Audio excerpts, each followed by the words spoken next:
Matematika sekarang tampak seperti suatu ilmu atau alat yang tidak bisa dipisahkan dari kehidupan manusia. Tampaknya sulit untuk menemui orang yang tidak bisa menjelaskan operasi matematika mudah seperti satu tambah satu sama dengan 2. Untuk beberapa dari kita yang berkesempatan untuk memiliki pemahaman lebih mengenai matematika, mudah bagi kita untuk membaca statistik, aljabar, dan operasi matematika dasar. Tetapi dengan pemahaman kita, matematika juga ternyata dapat membohongi kita, terutama saat kita lengah dan termakan oleh ideologi tertentu untuk menginterpretasikan secara salah suatu situasi dengan pendekatan matematis, dan ini sangat berbahaya. Pada video esai ini, saya akan mencoba untuk menjelaskan beberapa kasus di mana logika kita, seberapa baik dan terasah, dapat membohongi kita.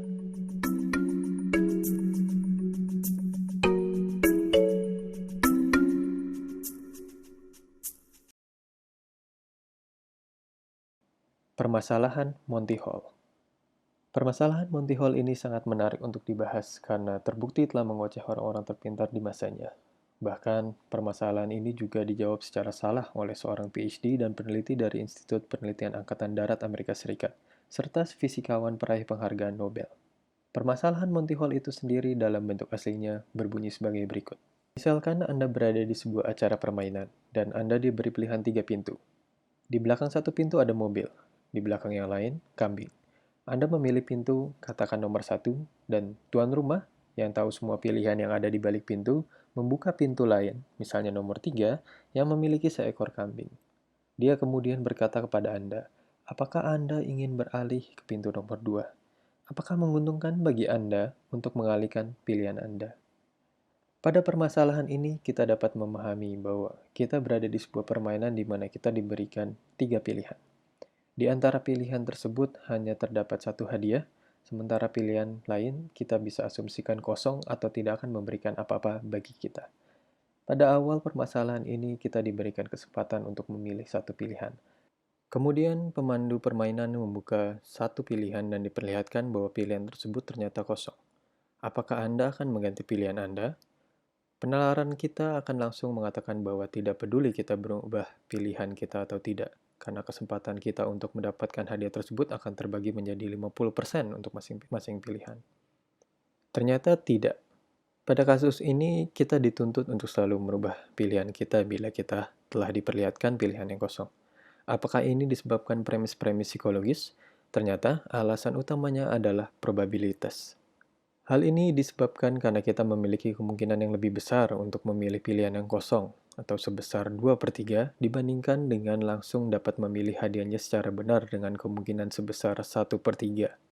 Faktanya, setiap kali kita memilih pilihan yang kosong dan mengganti pilihan kita, setelah kita diperlihatkan satu pilihan kosong yang lain, kita akan selalu mendapatkan hadiahnya.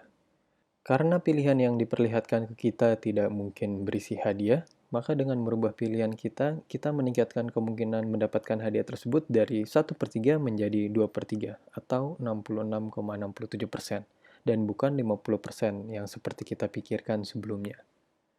Bagi teman-teman yang ingin mengerti lebih mendalam mengenai perhitungan probabilitasnya, teman-teman bisa menonton video dari Lehman pada tahun 2013 yang menjelaskan menggunakan pohon diagram, atau dengan mencari Monty Hall Problem di situs YouTube. Gender Wage Gap. Tidak asing bagi kita untuk mendengar term ini, khususnya di diskursus dunia barat. Gender Wage Gap membahas permasalahan perbedaan upah yang diberikan kepada grup-grup yang berbeda. Namun, pada contoh kasus ini, mari kita gunakan perbedaan antara perempuan dan laki-laki berkulit putih di Amerika Serikat. Memang ada beberapa referensi yang menunjukkan perbedaan yang bervarian, tetapi kita akan menggunakan data yang dianalisis oleh Lewis pada tahun 2020, di mana untuk setiap $1 yang dihasilkan oleh laki-laki berkulit putih, perempuan berkulit putih hanya menghasilkan $0,79. Kita bisa mengerti hanya dengan melihat data ini dan secara gegabah dapat mengatakan bahwa ada diskriminasi berbasis gender yang terjadi di Amerika Serikat. Sekarang harus dikedepankan bahwa saya tidak mengatakan bahwa kita tidak memiliki permasalahan ketidaksetaraan dan rasisme di dunia, serta bias gender saat membicarakan mengenai upah.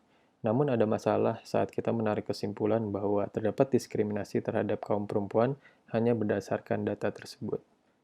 Memang di atas kertas, perbedaan upah ini terlihat bermasalah, Tetapi saat kita memasuki variabel lain, menjadi jelas bahwa ada alasan lain untuk kesenjangan itu.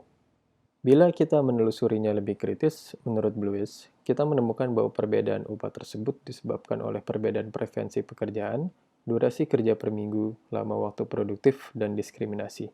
Apakah ini merupakan fakta bahwa ada diskriminasi gender di tempat kerja? Saya tidak akan mencoba untuk menjawab itu pada esai video ini, karena saya bukan seorang ilmuwan sosial. Namun, penelitian mini yang kita lakukan menunjukkan bahwa informasi yang kita dapatkan tidak bisa kita terima secara gamblang, karena terdapat konteks yang otak kita sering lewatkan sebagai asumsi dasar berpikir. 1 sama dengan 2. Persamaan ini sangat tidak masuk akal. Mana mungkin sesuatu yang ditandai oleh tanda sama dengan bisa memiliki nilai matematis yang berbeda. Hush pada tahun 2011 telah memberikan penjelasan mengenai permasalahan ini dan berikut adalah penjabarannya dari permasalahan 1 sama dengan 2. Yang diberikan adalah A sama dengan B. Bisa nilai apa saja. Kemudian dengan hukum matematika, bila kedua ruang dilakukan sesuatu, maka hasilnya akan tetap sama. Jadi pada bagian pertama ini dikalikan dengan A, membuatnya menjadi A kuadrat sama dengan AB. A kuadrat kemudian dikurangi oleh B kuadrat, dan ruang yang kanan juga dikurang oleh B kuadrat. Kemudian step selanjutnya adalah untuk memfaktorisasikannya. Iya, membuatnya menjadi A plus B dan dikali A minus B, sementara B-nya dikeluarkan, dikalikan dengan A minus B. Dari sini kita bisa coret A plus B dan A minus B, membuatnya menjadi A plus B dan sama dengan B. Kemudian kita bisa mengganti A dengan B. Oh, maaf, ada kesalahan. Iya, kita bisa mengganti B dengan A, membuatnya menjadi A tambah A sama dengan A, membuatnya menjadi 2A sama dengan A, 2 sama dengan 1. Astagfirullah. Bila kita melihat operasi matematika tersebut, tampaknya tidak ada kesalahan yang kita lakukan. Kita menggunakan hukum-hukum matematika secara benar dan secara logis pun terlihat terjustifikasi. Jadi, di mana kesalahannya? Apakah ada kesalahan? Apakah selama ini matematika telah berbohong kepada kita? Silakan berhenti sebentar untuk melihat apakah ada kesalahan pada operasi yang kita lakukan. Pengamatan yang lebih detail menunjukkan bahwa saya sebenarnya sengaja menggunakan kata hilangkan A minus B pada kedua belah pihak pada langkah keempat. Sebenarnya, saya bisa menggunakan kata seperti bagi kedua belah pihak dengan A minus B. Namun, hal itu akan menyebabkan kita untuk melihat kesalahannya secara langsung.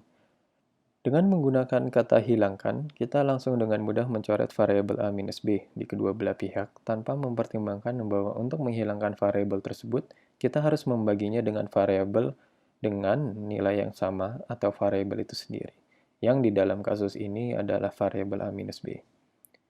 Namun, bila kita merujuk pada informasi pertama yang kita dapatkan, yaitu A sama dengan B, maka kita sadar bahwa nilai dari A minus B itu sama dengan 0. Dan kita tidak bisa membagi angka apapun, termasuk angka 0 itu sendiri, dengan 0. Ini adalah hukum yang kita lupa untuk pikirkan saat melakukan operasi tersebut.